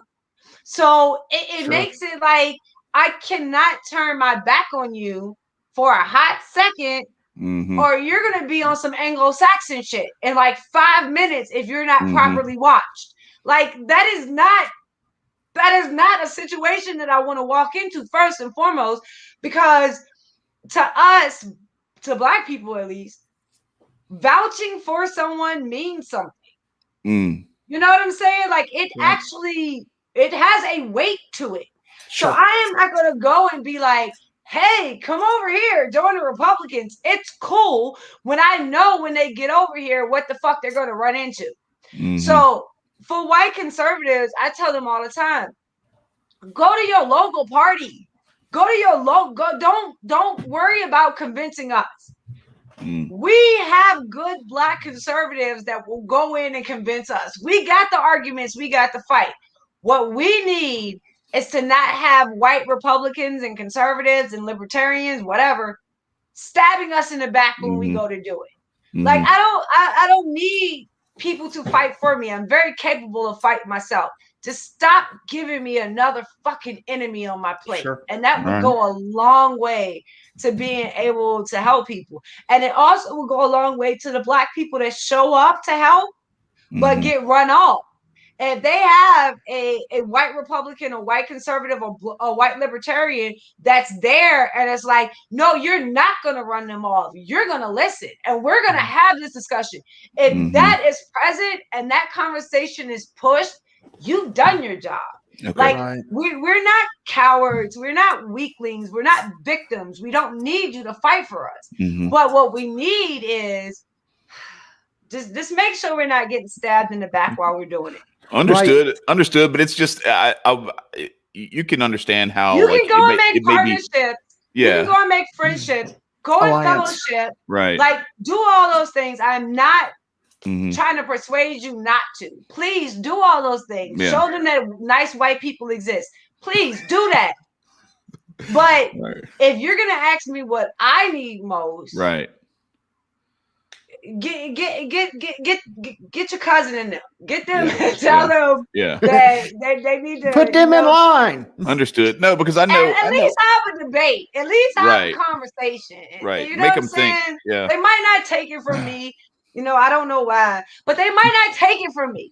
So at least if you're having a debate and you're pushing a conversation, then it'll stop me from getting stabbed in my back. And I would appreciate that. I would love you for it, actually. Right. And that's what this is about. This is why we're reaching out to people like you. It's why we're having Magnus, who's a Boogaloo Boy here in a little bit, who's more left leaning. Why we're having these kinds of conversations, because what you're talking about is building alliance. We may have different fronts that we're fighting on, but we're fighting for the same basic ideas. Yeah. And we're fighting for exactly. And each fight has to be different. Like it is a wide battlefield. So we're not all going to be fighting the same fight at the same moment. But I hope you guys know that you'll have me fighting beside you. For sure. And as long as we can build those kind of relationships amongst ourselves, then we're gonna do exceptional things. Which is why I felt insulted when I wasn't initially invited to come on the show. I was like, okay, so they're building all these damn partnerships, but they don't want a partnership with Sonnie. We did. Okay, what the fuck is up with this? Look. I had some questions, some hurt feelings. I'm sorry. Man. I'm sorry, Sonnie. Look, that video that I sent, that Jodeci video, I mean, that was real. That was from the heart. That was from the heart. Oh, I loved it. That was from the heart. I was Like, that's how I felt. Tease me. I was like, I've been watching you, baby, for a long time. But no, it was like for real. Like there were a couple of things going on from my side of that whole I don't know, I guess misunderstanding. Nico, you wanted to be the only black face, won't it? You ain't want me on here. It's all Nico's fault. No, I can't even throw Nico under the bus. I don't invite nobody on this. That's all them. That's all their scheduling. So that's just because you haven't yet. Nico, you're supposed to join in the joke, man. You're supposed to insult me back. Let's do the banter thing. No, but like I felt a little bit into it, and it's funny. It's funny that because when I was going through, I was pulling clips to promote it, and you've seen some of them, the last few days on Twitter and everything. And one of the ones that I found, I don't know how long ago this was, maybe a couple of years or so, but you were given a talk to, I think it was the Young Americans Foundation or something like that, and it's a bunch of young, mostly white kids and everything that but you were talking about how people will say like, oh yeah, I saw you a couple of years ago at CPAC, but I was too scared to come talk to you or whatever and everything. And so I kind of felt that a little bit. Like I was like, damn man, did I fall victim to that? Did I like get intimidated and not reach out because I was like trying to work our way up to where we were worthy of. We had like all these other boss fights that we had to get through before we got to be worthy of inviting Sonnie on, and so when you, I wish other ones would think about that twice before they fuck with me. I wish a couple others would think about that twice before they fuck with me, but so what's funny about it is when we had Saul and Corey on, I was talking to them. I was like, man, how did y'all get Sonnie Johnson to come on your show? He's like, well, the funny thing is, one day we're just sitting there and she said something. She just put it on Twitter. Like, I'm kind of upset I hadn't been invited on the Brown Paper Bag podcast yet. And I was like, no shit, really? That's what happened. And so then when you did it to us, I was like, oh my God, we have arrived. This is it. We got it. We're in there. Yes. Y'all do not misconstrue. Do not misconstrue popularity for what's real. I will always come to what's real. I don't give a fuck if you got 7 people watching. I will come to what is real because this is where I'm comfortable for one thing. But more importantly, this is where the real conversations and solutions are going to come from. It's not going to come from the puff. It's not. I'm going to do that shit because I'm good at that too. But that's not where the change is going to come. That's not where the understanding is going to come. That's not where the allies are going to come. That's not where the fellowship is going to come. That's going to come from the people that are on the ground doing the work. So if you are going to bring honest and open conversations, if you're going to make sure that Livy is coming through and Felicia is coming through, and if you're going to do that, then Sonnie's going to show up. Because I want this spotlight to shine on all of them as much as I want this spotlight to shine on y'all. Because we're gonna leave you out of this one, Nico. No, he'll understand in a minute. I get labeled a lot to be a white supremacist. I mean, a white supremacist, a black supremacist, or a black nationalist, or a black segregationist, and basically thrown into the field like I hate white people. I do not give a fuck about race in the least. Like, not even a little bit. All I want is people that are willing to have honest conversations. You don't have to agree with me. I'm a big girl. I can fight my battles. I believe what I believe, and I got the references and historical context that back them up. So I don't give a damn about your race. I just wish a lot more white Republicans and conservatives could feel that way and not just walk around claiming to be colorblind, but actually show that content of character means something. And they say it with very, very empty commitment to that idea. And when you meet people that are willing to look at your ideas and look at what you have to offer and look at your conversation and judge you on that, then those are the people you covet and hold close. So now y'all my babies, and Nico, you too. But I had to talk to the white people specifically. Yeah, understood. You too, Nico. Well, I want to say too, like, so you talked about this at the very beginning, and it kind of brings it back kind of full circle about how you have this prototype in the Republican movement, the Republican Party. And it seems often like it's almost like the Highlander, like there can only be one, and like right now it's Candace Owens, and there's like you can't have like there's a gatekeeper sort of mentality to that where everybody else has to kind of get down and kneel in submission and in reverence to that. Okay, now but what you do is you just said it. You want to elevate Olivia and Felicia this the Patron that's gonna get me in trouble. As a black person, you have to have a white person. Yeah. Point blank. Period. Yeah. And it is no it is no lying about that. And I had to come to that realization myself, because you honestly believe you're doing what you believe in. You honestly believe is based on print. You honestly believe that 100%. And then you realize, wait a minute. No, it was my white person. And my white person was Steve Bannon. So, you know what I'm saying? I got introduced and provided a lot of opportunities because he was my white person. And if people don't know, like, Bannon wouldn't be like, okay, Sonnie, I want you to go on stage and I want you to say this, that, or the other. No, it would be 5 minutes. It would be 5 minutes before I was supposed to go on stage. And Bannon would be like, it would be 5 minutes before Bannon was supposed to go on stage. And Bannon would be like, I have 20 minutes. I only want to speak for 3, so I'm going to let you have the other 17. Damn. And like, literally, that's how it freaking happened. So it wasn't like, I'm going to tell you what to say, or you should say this or go in this way. It would be like literally 3 fucking minutes before it was time to speak. And he'd be like, oh, you're going. And one of the best examples of this was Andrew Breitbart's funeral. So when Andrew died, they had multiple funerals for him. And one of them they had on the East Coast here at the museum in Washington, D.C. So Bannon was like, I want you to come to the funeral. And I was like, okay. Andrew had done a lot for me in terms of lifting up my voice and kind of helping me spread it. So I was very, honored to be able to go to his funeral. So I get there. And I tell the lady my name. You got to give them your ID and everything. So I tell the lady my name. I give her my ID. And she goes, okay, go down and tell the security guard that you're with the speakers. And she'll tell you where to sit. That sounds sketchy. I'm with the who now? You're with the speakers. So go and tell the security guard that you're with the speakers. Wait, can you hand me that? Can I see that?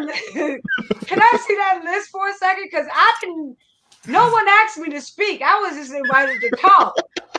So I look at the list, and I lie to you not, it's senator, congressman, CEO, spokesman, like all down the fucking list. And the last name on the list was Sonnie Johnson. And I'm sitting there like, you motherfucker.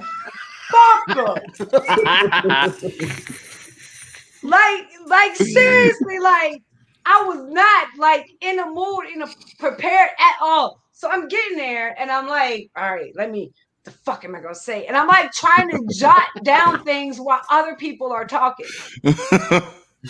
And I get up and I do my thing and I come off, and Bannon was like, and that's why you're a star. You don't need to be prepared. You don't need that.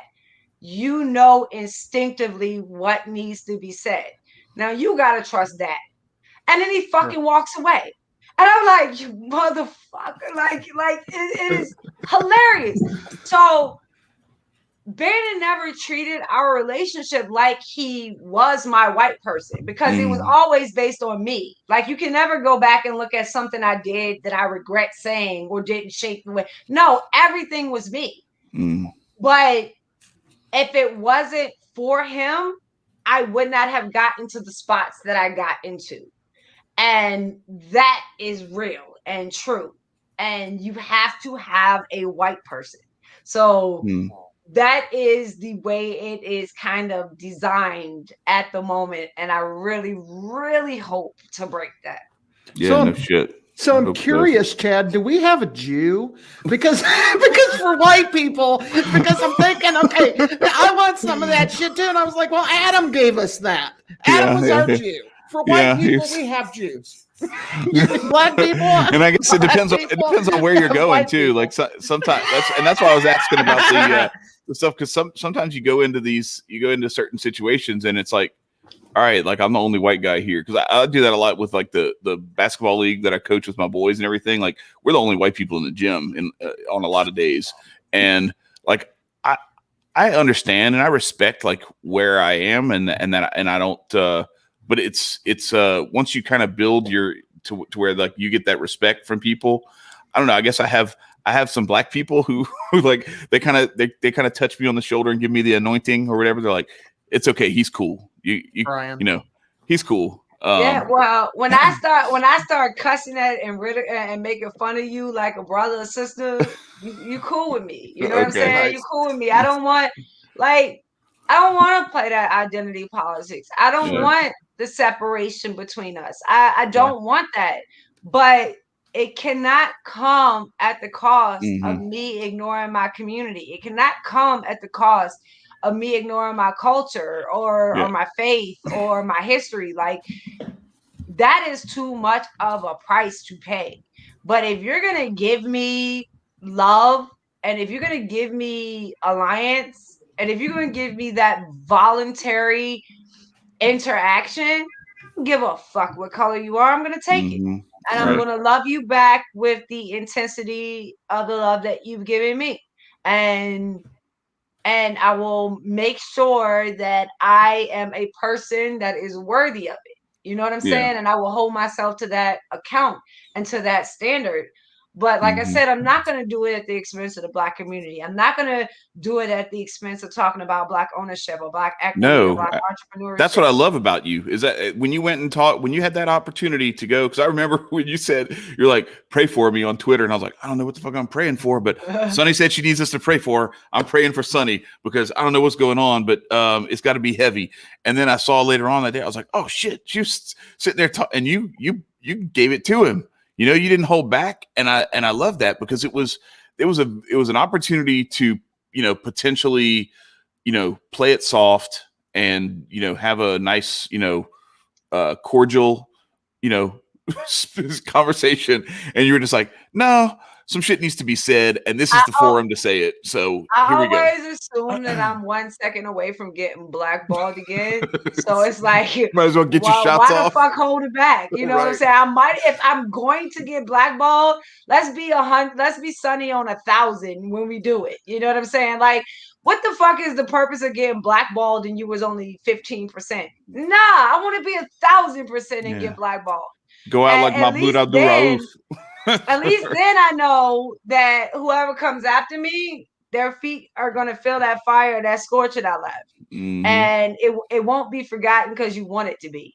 And I think we're starting to see that now, you know, as people realize that us uppity blacks got something to say, and it's not based on racism and white supremacy and all of that nonsense. It's based on basic conservative principles, and we're willing to stand up and fight for them. So I think that the more that message spreads and becomes the dominant message, especially coming from us, and we can come on and we can laugh and we can joke and everything is so serious and we are, hating on each other and ripping down other people. We're talking about our ideas and what we believe in. Do y'all know what kind of magic this is?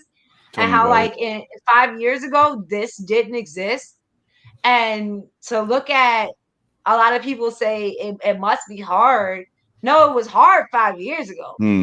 This is some easy shit. Like this is the good part. I'm getting to the cherry on the top. It was much harder 5 years ago, but having these spaces open now where we can just come in and actually have conversations about ideas, not ragging on people, and actually talking about where we want to go, not pointing fingers about where we've been. Like those things are instrumental, and those things mean everything to people like me who want this to be the norm, this to be regular, where I'm not justifying and I'm not going back and trying to clarify, what I mean, or prove I'm not a white black supremacist, or prove that I don't hate white people or some shit. Like I don't want to fucking do that, but I'm also not going to pretend that I'm colorblind. Right. You know what I'm saying? Like there has to be some median where fucking adults can be adults and have logical conversations. Amen. Right. Just tell the truth. Just tell the truth.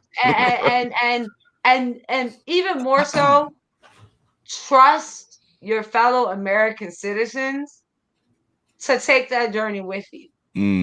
So you're not going to get the spectrums. You're not going to get the far right. You're not going to get the far left.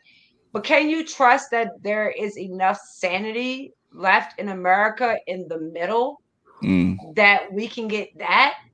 And I really believe that there is. You know what I'm saying? And if we can make these conversations the norm, we can actually get to that point. And I'm so thankful and grateful for you guys for having this platform to do that and for having me on to be a part of it. Yeah, for sure. And it's a chance to break free from, like, the more these kinds of conversations are offered, the more it offers an alternative to the obvious, like, partisan, like, weird shit that, like, seems like it's all like theater, like it's WWE, where you get like just these people talking boxes screaming at each other about, and they're both missing the point. And nobody's happy at the end of it, where we can actually like solve some shit, So I'm gonna put to work what you recommended, because that's good. Sure. I needed actionable shit to work on, and I'm gonna work on it. And one of the things I want to, before we wrap up, because it is almost 2 hours, but one of the things that I want to say is the name of this show is The Evolution of the Revolution. And if we're truly evolving, if that's really happening, we're going to be doing it with other people with different ideas, because evolution doesn't happen from one place. It isn't because one, bat happened to have bigger ears and the other one, it came from different people or different individuals working together on a similar problem. And that's why, and what I found out in this conversation, frankly, is you're an anarch. At the end of the day, an anarch means someone who is self-owned. Let him break it down. Yeah, let him break it down. You got a monarch, you got oligarchs, and then you have anarchs who like own and rule themselves. Right now, I'm having tequila with no ice. So right, and so what that means is breaking all the rules. There you go. No. If you are an anarch already self-owned, whatever titles that you push on yourself, whether it's conservative, libertarian, Republican, anarchist, whatever it is, whatever that title is, if you are self-owned, if you own yourself and you're willing to stand up for those ideas, you are my ally, and I will be proud to stand next to you and fight. I like that. At least you don't want me to fight for you. I hate pussies that want me to fight for you. No. I just want to be able to be there. I'll have your 6. And I got yours. And I'm like, yo, I'm a damn good person to have as an ally. Why would you want me as an enemy? Like, I don't even understand. Like, you can literally choose to have me as ally or enemy, and you choose enemy. Like, that's I don't get it. That's I really dumb. don't get it. Right. You should definitely, not specifically y'all, I'm just talking in general. You should definitely want people like me as an ally as opposed to being an enemy. And like coming and crying to me about the fact that I constantly rip you is not going to stop me from ripping you. For sure. You know, the only thing that's going to stop me from ripping you is when you become an ally. Yeah, when you then you can get off the hook and we can go into more productive conversations. But I'm really not into selling my soul. And like I said, I sleep at night. So I'm going to make that my standard. And the very first night I do anything that keeps me up and won't allow me to close my eyes, you'll hear about it because I'll be confessing it and making sure I turn back from it because nothing is going to keep me from sleeping well at night and doing what I know to be right and what I believe to be true. True. For sure. Well, thanks again. Is there anything you want to plug here at the end? No, I don't do self-promotion, but you can find me. We'll promote the shit out of you. Saturday, SiriusXM Patriot, 125, 1 p.m. You can find Sonnie's Corner and Sonnie's Corner, Sonnie Johnson, Sonnie is on the thing. I gotta make sure I spell it because people like to put the Y and be dicks. Right. Go ahead and follow me on Twitter, and you know there's always a public dragging in that arena. So come and watch. Come and enjoy the fun. Right, exactly. You can disagree, but be respectful. I don't deal with disrespect, and I will block the fuck out of you. So be respectful. All right, everybody. All right. Well, thank you everybody who's here, who tuned in for this, and all the people who are going to watch the replay and everything. We want to remind everybody to like, to share, and subscribe. I forgot to say all that stuff at the beginning. Hopefully, you're still here and you're still you can still like and share. Two shares to speed the spread.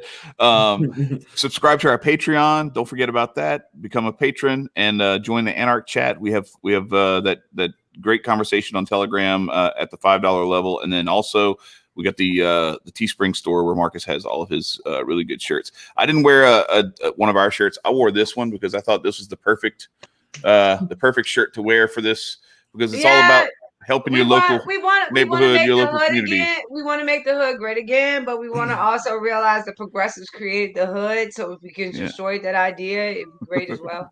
Yeah, I just meant like the neighborhood, like make your neighborhood, make your little local community great again. So, but shout out to Maj Toure for the shirt too. Yeah, but government removed the neighbor, so now it's just the hood. That's right. So no, you're right. You're right. We want to put the neighbor back in the hood. There you go. What I'm saying? That's a good one. In order to do that, we need to get government out.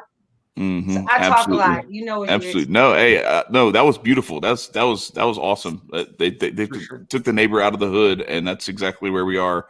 People go in, they drive into their garage, close the door behind them, don't even talk to their neighbors. True. We got to get back to talking to our neighbors, learn how to depend on each other and help each other when shit goes sideways, so you don't have to call the police and all that other stuff. Then right. You won't have to beg government to do it. That's right. That's right. So, Marcus, you want to remove our banner, and we will sign off. Thank you again so much, Sonnie. And by the way, since you told that beautiful story about your daughter and everything, I just want to wish you. Sunday is Mother's Day. I want to wish you a very happy Mother's Day, and to all the mothers out there as well. Thank you so much. And actually, we celebrate my anniversary with my husband. So we've been together. We've been together for 21 years, but we've been married for like eight. Okay. And well, congratulations. I wasn't really big on the idea of marriage, but he was very, very insistent upon it and kind of put his foot down and said, "No, woman, you're gonna be my wife." And I was like, "Okay, let's do this." And like ever since making that decision, I've realized that marriage is a lot more than just the paper that you sign on. It's when you really understand that you are in love with your best friend and they know your flaws and love you anyway, that they see your imperfections and still see you as perfect and choose to love you through all of that. I could not ask for a better husband, and he's gonna watch this back because he always does. So I just want him to know, Michael, Yeah. love you to death. And I'm so glad awesome. you're my best friend and partner. So That's that's it. I'm going to use y'all show. I won't self-promote, but I will promote my husband. I got you. Amen. Well, I'm going to do a self-promotion. We got Felicia Killings coming on in a week. So everybody tune in for that. May 12th. Unicorn Power. We're going to have, we're going to have her on same time, same channel. You know the deal. So with that, Marcus, send us Stay home. free, my friends. Peace.